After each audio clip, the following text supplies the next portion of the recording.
Why I'm not good at sales isn't about sales at all. I'm Marla Koupal, the Sales Conversation Architect, and you're listening to the Sales Pulse podcast. If you're listening and hoping that you can grow your sales results with new and refreshing perspectives, then be sure to subscribe now. When someone says, I'm not good at sales, what's going on? Do you know they're really not talking about sales at all? They're describing how they see themselves in a moment that they don't trust. They don't trust themselves in a sales conversation. I've often heard people say, "Oh, you can do sales, Marla. I can't." Now, it sounds harmless, but it's not. It's almost like a compliment to me, but that's not the point. Listen closely and you'll hear what's underneath their comments. Sales, in their mind, has been placed in the category of talent. They don't see it as a skill. They see it as something you either have or you don't have. And once someone puts sales in the talent category, well, then you're right. Their goose is cooked. They're done. They've stepped out of any sales conversation before they even begin. I was reading a blog this week. It's called the Human Skills Edition. They suggest a perspective adjustment. If you want to be in sales, instead of saying, just like me, but talented, it would be more accurate to say, just like me, but dedicated. Hear the difference? That shift matters because if you believe sales is talent, it lets you off the hook to be good at sales, and it lets you out of having to practice to be good at selling. Dedicated puts you on the track to learn all the skills you need to play successfully in the sales game. So let's talk real sales conversations for a moment. Most people don't avoid sales conversations because they can't talk to people. They talk to people all day long. They connect, they listen, they care. What they don't trust is what happens when the conversation changes tone or focus. Let me show you what I mean. A coach might tell me she's not good at sales. The last one I spoke to, I said, "Tell me about your last conversation." And well, she had someone that was interested, and their energy was really high, seemed good, and the buyer was asking questions. And then what she did that most people do, she started explaining. She gave details about her program, her process, her pricing. She thought she was helping. And the buyer said, "This sounds great. I'll get back to you," and disappeared. Now, the coach walks away thinking, "I'm just not good at sales." But that's not what happened. She didn't lose the sale because she lacks ability. She lost the moment and eventually the sale where the buyer needed space to think. She stepped in and took over. Here's another example.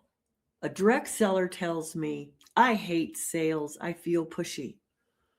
I asked him, what happens when someone shows interest? His response was, "I just want them to understand everything so they can make the right decision." To him, that meant tell them everything, whether they needed to know it or not.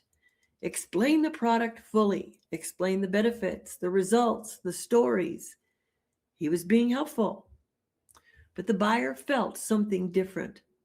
The buyer felt managed, not because the seller said anything wrong, but because the seller replaced the buyer's thinking with their own words and with too much information.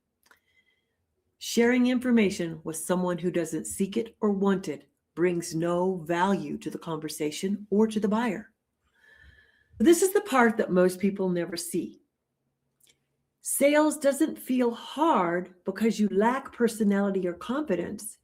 Sales feels hard because you don't trust yourself when any moment in that conversation, the tone shifts, the questions shift, whatever it might be. When the buyer seems to hesitate or when the energy changes and the answer is not immediate for the buyer or for you, well, that's the moment most sellers are trying to avoid.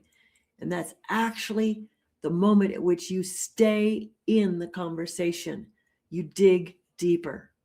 You think, I'm good at sales. I'm going to listen a little bit longer until I really understand what it is they're seeking. Here's the truth. The people that I work with are not beginners. They're skilled. They know how to read people. They know how to build relationships. They care about what they offer.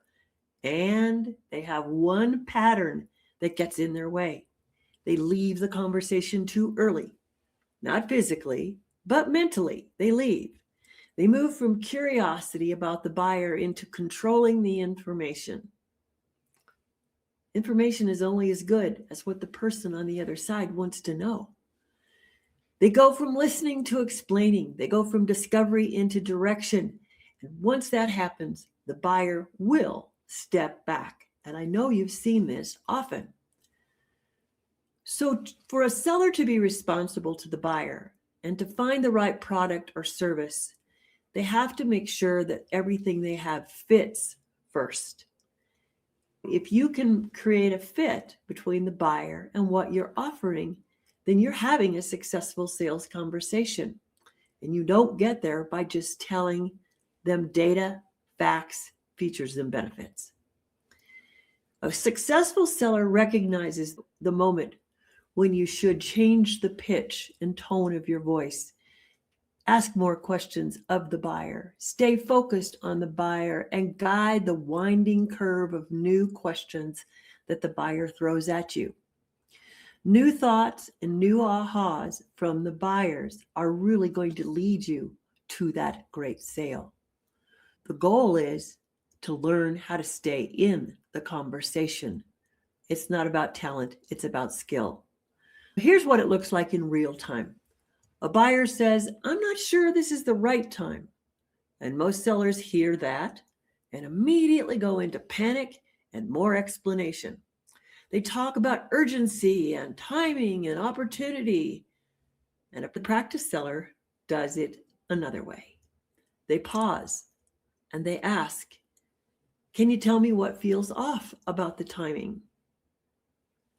Now the buyer gets to think. Now the conversation continues. And now the decision becomes more clear to the buyer. They have choices. They're walking them through. That's the difference. And that's not talent. That's practice in the moment as conversations shift.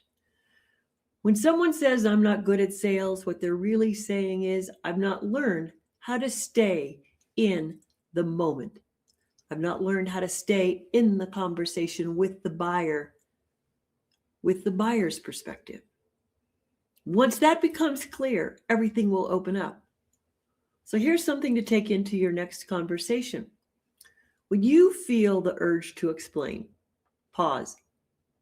Ask, what's coming up for you right now? Let the buyer think. Let them lead you to the next step. And if you're listening to this thinking, I've been calling this a talent problem, but it's really a skill I haven't practiced yet, then you're exactly who I work with. Join me on the Sales Conversation Lab soon. We work through real conversations. We slow down the moments where things shift, and we show you how to stay in conversations without taking them over. Because you don't need more confidence. You need more clarity in each moment with each buyer.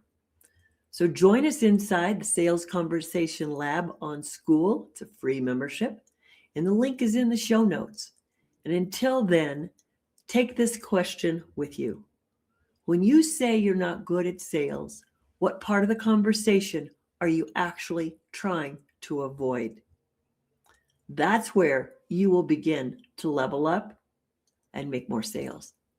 Be sure to subscribe to the Sales Pulse podcast for our weekly episodes on Apple, Spotify, and YouTube.